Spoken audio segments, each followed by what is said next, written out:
And Washington State has been plagued by major data breaches this year.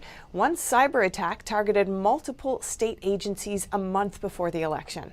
A nonprofit is looking into how these breaches might undermine the election system. Earlier this year, a Nigerian fraud ring hacked into the Employment Security Department of Washington State. The hackers filed thousands of bogus applications for benefits in May. It cost the state hundreds of millions of public dollars. Another massive data breach took place just a month before the 2020 general election.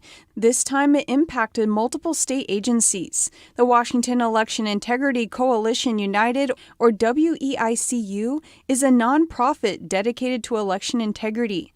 They say a whistleblower from the state government first told them about the breach. We received a whistleblower voicemail alerting us to a, quote, massive security breach the last week of September of this year prior to the general election that affected DSHS, which is our state's food stamp program, as well as DCYF, as well as Department of Revenue, and most importantly, WATEC, which is the organization in charge of protecting our elections. The state allegedly declined to publicize the attack. It told its employees to not notify the media, but Bloomberg reported on this data breach, citing two anonymous sources. According to the state attorney general's annual report on data breach, the number of Washingtonians affected by data breaches almost doubled in 2020. Ransomware attacks tripled. Some 650,000 people are affected by data breaches. That is almost 1 in 10 Washingtonians. Now, if a foreign entity, like Nigeria, for instance, had infiltrated our computer systems, the fact that that key to the house is there underneath the mat, that our home was able to be infiltrated to steal, and not the locks were not changed. To me, that suggests the probability that our elections could have been vulnerable to foreign interference. WEICU is currently looking at how these security breaches can potentially undermine election systems. The director believes elections are at risk if hackers can obtain voter information or break into the election data system. In a hearing on election fraud, WEICU invited computer programmer Bennie Smith. Smith demonstrated how system operators can distribute votes with what's called fraction magic. Bennie Smith first discovered the fraction magic method of vote manipulation in 2014.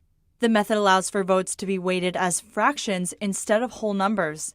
Smith has been an election commissioner in Shelby County, Tennessee since 2019. The way this works is, this is the layman's. So raw vote totals, they come in at a precinct level, and then those totals are then transmitted via wireless modem, some landline, some internet, some network capable function, or a USB, some removable media, and that is sent to a central tabulator. And in this example, GEMS is that central tabulator. And I'm going to run some hidden code, and that will be the running of fraction magic. And that centrally tabulated information is then sent to your state board of elections, which is then priced out to the media organizations. So basically, these totals are being changed at the central tabulator using powerful financial allocation methods. And those reallocated totals can sometimes be out of sync, where the timing of when those totals are changed don't happen before it's on screen. When the allocated totals are out of sync, people see a real-time vote drop for a certain candidate, Smith explains. He demonstrates how a GEMS tabulation system operator can potentially manipulate votes using this method. The method allows for shifting fractions of votes across precincts.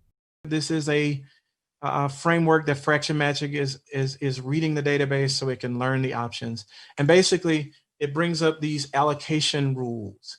And right now, Bill Haslam is the winner, and we're going to anoint a new winner by playing with some totals. And I'm gonna pick a random number between 40 and 45. I'm just gonna give a random number between 40 and 45, and you can literally see that it's just picking random numbers. And that's to make it look realistic. And you would spend your time planning here to make sure that it mimics prior elections. This is when the election databases become so important, the voter registration rolls. And that's why you always hear about these breaches of registration rolls, because this is how you get it right. You can't touch certain precincts. After fixing the percentage of votes a candidate gets across different precincts, Smith runs a code through Fraction Magic. In just 5 seconds, we see a new result. Our winner is Basil. And Basil has $333,771.34. And I want that to land because we are no longer talking about votes. We are talking about cents on the dollars. And this is the infrastructure and the framework that makes this so damaging and deadly. Because with these with this precision, right? With this precision, this allows me to conduct powerful financial allocation models that changes votes in a way that's so precise that I end up with the right number of votes and everybody else ends up with what I wanted them to have. The fractions are hidden from public view. This means allocation models can shift fractions of votes without people noticing it. And what's happening is you see votes in real time and you can't tell that it's money anymore because the default setting is to round up the numbers and round them off. I told it to tell you that I was running a weighted election and show you that I was running a weighted election. Smith adds that the precision of this method means even audits and election officials can't detect the manipulation.